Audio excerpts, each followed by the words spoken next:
Most people could completely change their lives in 1 or 2 years. You could pick a field, grind like crazy, and become a leader in it, completely flipping your future. But almost nobody does. Why? Because it's hard, it's exhausting, it's boring, it's frustrating. A lot of people think they need to feel good about what they're doing every day. They believe they need constant positive vibes, like they're in some magical flow state where hours fly by. They think learning should be as instantly satisfying as scrolling TikTok or playing video games, but it's not. Discipline doesn't just happen. And without discipline, you won't stick with anything long enough to win.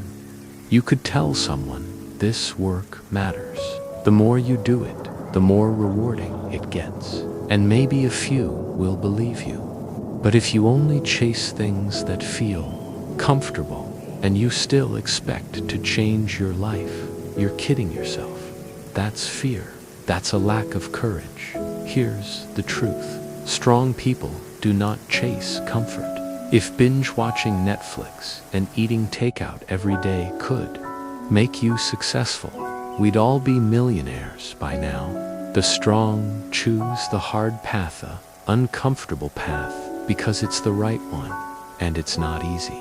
Some days, it feels like there are 1,000 obstacles, like every step forward is blocked by barking dogs, naysayers, and haters. You'll deal with people who smile to your face and cut you down behind your back.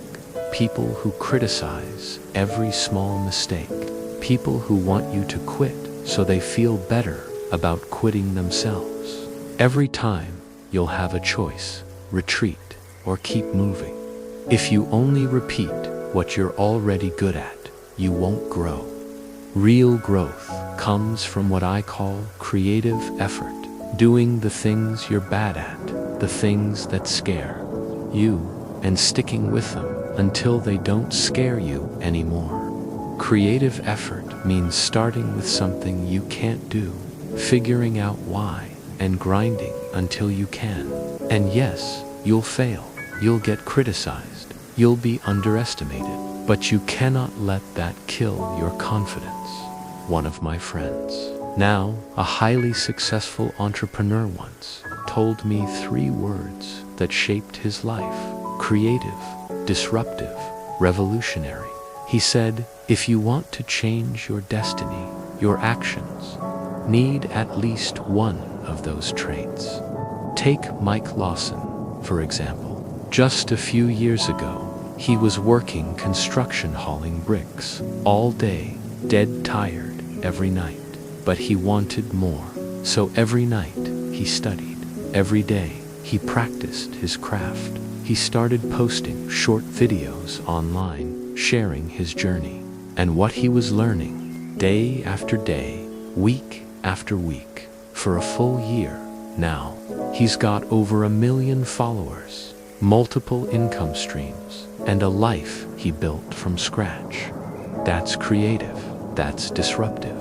The hard part isn't that people don't want to create. It's that they don't have the courage to, because creating is uncomfortable. It's the pain of learning something new, risking failure, and facing criticism. Life boils down to 2 big challenges: having the courage to do the hard things, having the perseverance to keep doing them long enough to win.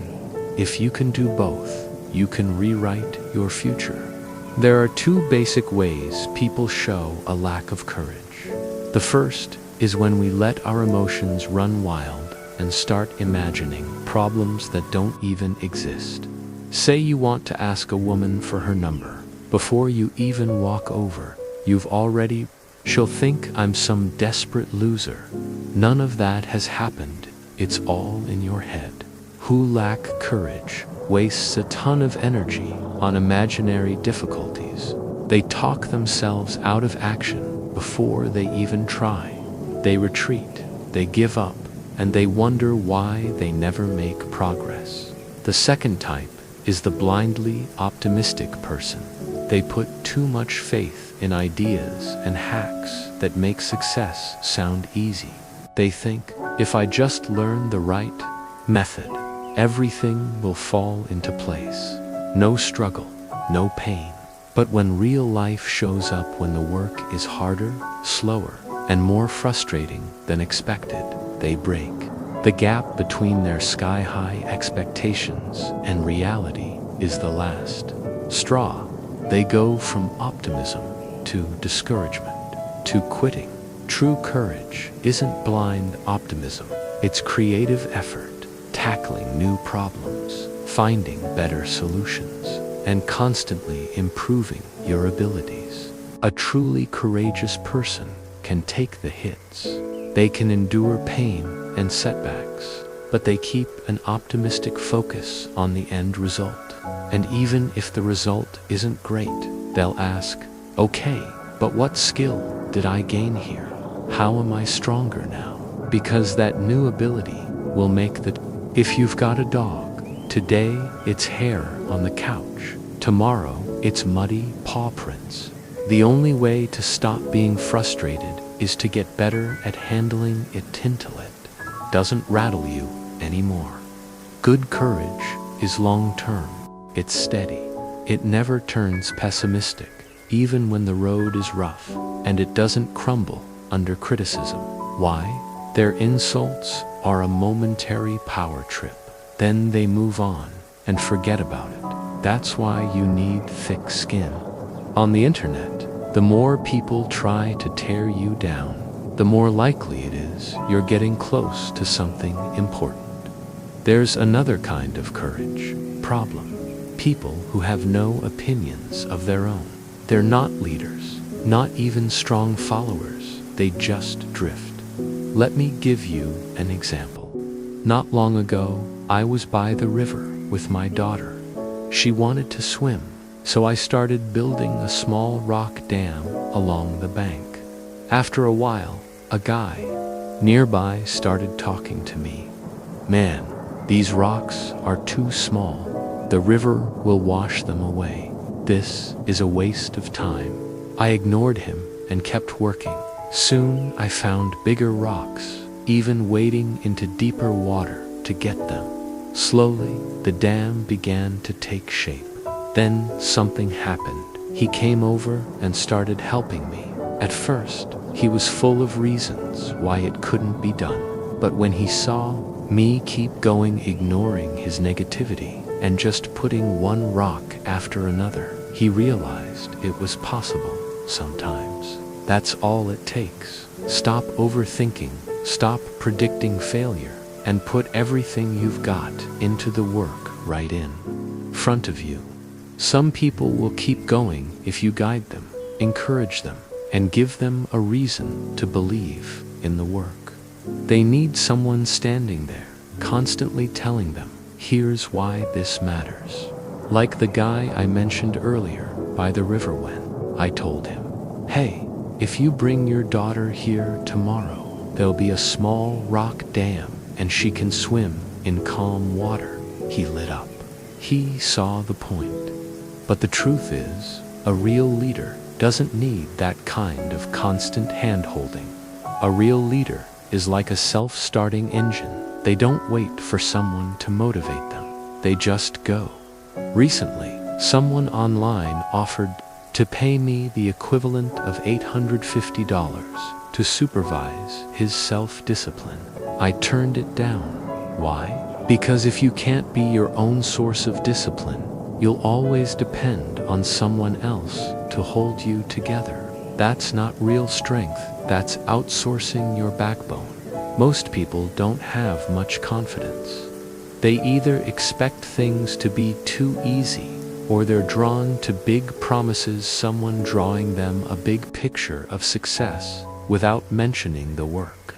That's why there are so many people who fall for scams or chase trends without thinking. They're waiting for someone else to lead them. They just need a Forrest Gump type to run for years with insane persistence, and they'll tag along for a while, adding their own little reasons like, oh, it's for the environment, or it's for a TV show, but they never really take ownership of the mission. The real problem: they lack courage. When life gets hard, they hesitate. They check to see if someone else has tried it before. If they see that person fail, they say, "See, I knew it wouldn't work." They stand on the sidelines, pointing fingers, never realizing that this isn't wisdom, it's fear, disguised as logic. A person with real courage lives by 3 words: just do it. It doesn't mean they're fearless. Fear one feels fear. It means they act despite the fear. They face fierce opponents, vicious criticism, and long odds and keep going anyway. They're stubborn enough to resist the pressure until the job is done. There's an old saying: when 2 people meet on a narrow road, the brave one wins. Courage isn't the absence of fear. It's the decision to move forward even when you know the risks. Most people are like wheelbarrows. They only move when someone pushes them. And when they do show courage, it's often just talk, a loud declaration that fades the moment reality gets tough. That's not courage, that's a performance. Real failure happens on the inside. You lose the moment you stop making creative efforts and stop showing up consistently. In the end, the person who beats you will always be you, your weaker self. Too many people start with high hopes, then look at the gap between their dream and reality and quit. But the process of living courageously is always filled with difficulties. You'll waste time and money. You'll take wrong turns. You'll get scammed. You'll meet people who try to take advantage of you. And you have to accept all of that calmly, because that's the price of building something real. Luck comes from sticking it out through the lonely work, from correcting your mistakes over and over. Doing good work doesn't guarantee instant rewards, but it guarantees growth, and growth eventually creates opportunity. We get hurt because of our weaknesses. Reality will expose them. Bad luck will punish them. So strengthen those weaknesses first. And if you're unlucky, roll the dice again. Don't expect to win on the first try. One last thing: courage can be trained. Start small. Pick one thing you've been too afraid to do it. Then keep going until it doesn't scare you anymore. When you promise yourself you'll do something, you owe it to yourself to follow through every time. Every time you strengthen that habit, even in small ways, you build courage. For example, let's say your mom has a habit of putting you down. In the past, you'd stay quiet, but now you say, "If you keep talking to me like that, I'm blocking you." Maybe you've never had the courage to set that boundary before, now you do. That's progress. Let's talk about something else: the difference between wisdom and intelligence. Smart people, what I call intelligent in this sense, can be dangerous to themselves. They're often too clever for their own good. They come up with excuses that sound smart but keep them stuck. Hard work is useless. It's all just fate. The system's rigged, so why try? They'll even spread that negativity to others. They create mental traps that play right into human weaknesses. Wisdom, though, that's different. Let me give you an example from my own life. When I started writing, people told me, "Don't just write randomly. Study the best writing frameworks first. Follow the right system or you'll never improve." Sounds reasonable, right? I ignored it. I decided to just start. I wrote 5 sentences every single day, no matter what. Happy, sad, sick, busy, it didn't matter. I kept that up for 5 years. Meanwhile, most of the framework people quit halfway. They raised their expectations too high at the start, thinking a perfect method would save them. When results didn't come fast, they gave up. From the beginning, I never expected quick results. I knew writing wasn't about tricks, it was about showing up every single day. That's wisdom, seeing the real path from day one and committing to it. You can't be a writer if you don't write every day. Simple as that. People liked my style because it was real, not because I found some secret formula. A truly great person has wisdom. They avoid unrealistic expectations, like, I'll put in very little and get a lot back. They choose the hard road, the heavy road, because that's the one that actually works. The only thing that can beat everyone else is the grind. Day after day, without skipping, without losing the feeling.